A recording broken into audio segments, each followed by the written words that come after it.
we divided the kingdom plant A into two subkingdoms. They are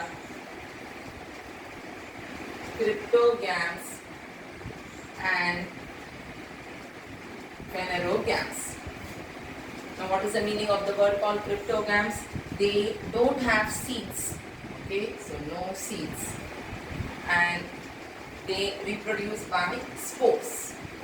So what is the meaning of the word called spores? Spores are nothing but they are reproductive unit. And phanerogams, so they have seeds. Okay, now this cryptogams, it is divided into Talophyta, Bryophyta, and Pteridophyta.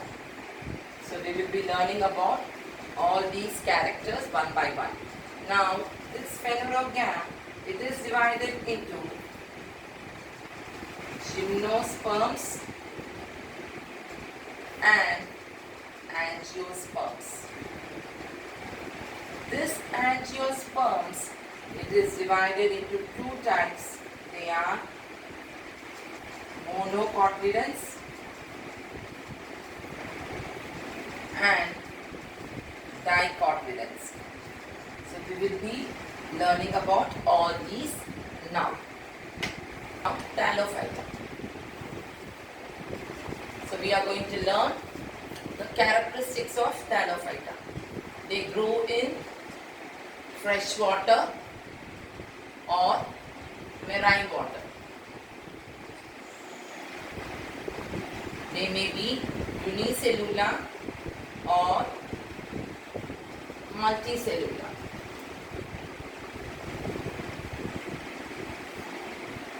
These Talophyta, they don't have stem, they don't have leaf, they don't have roots. So no stem, leaf and roots.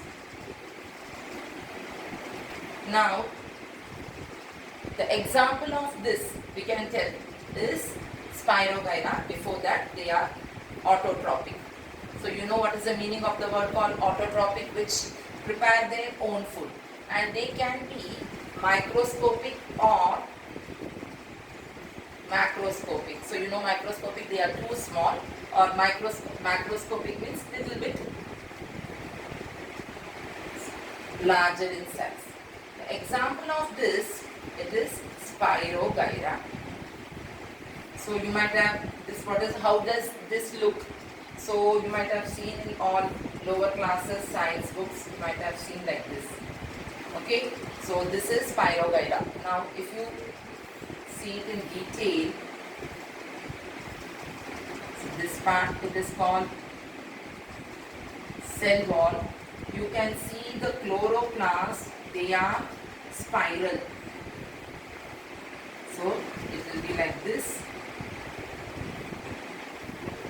These are flat like chloroplasts that are spiral. Here in the center you can see nucleus, and inside the chloroplast you can see rounded body. They are called pyrenoids, which are surrounded by starch. So this is the characteristic features of Talophyta. So the next one is, we learnt about Talophyta. The next one is Bryophyta. Okay. Now similarly, here also they grow in moist soil. They grow in moist soil, but they need water for reproduction. So they need water for reproduction. They don't have leaves, stems and roots. So when they don't have leaves, stems and roots, we call it they are thalloid. So I hope you understood the meaning of thalloid. No stem, leaves and roots, but they have a root-like structure, and the root-like structure, it is called rhizoids. They reproduce by spore formation. I already told you what is the meaning of the word called spores. So they reproduce by spore formation. The example of this, we can say Markantia. Now, how does the Markantia look like?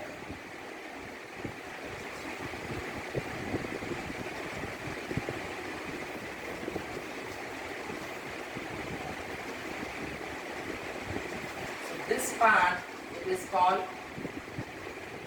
rhizoids. So this is called stalk and this is called capsule. Now here spores are present in it. So these are the characteristic features of bryophyta. The next division is pteridophyta. Now they have well developed stem, leaves and roots. Okay, so when they have all stem, we can say conducting system or vascular system is present. Conducting system or vascular system. Earlier I told you what is the meaning of the word called vascular system, which has got xylem and phloem.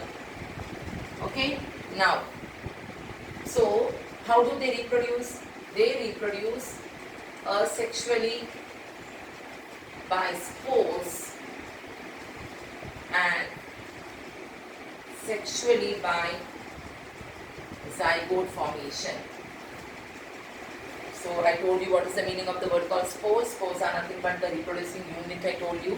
And what is the meaning of the word called zygote? So what is the meaning of the word called zygote? When pollen grain, when it falls, so when it unites, okay, so when it unites with the egg inside the ovule, zygote is formed. Now the example of this is fern. Okay, so now these, in this case, the spores where they are present, normally they will be present on the posterior back side. So they will be present on the posterior sides of the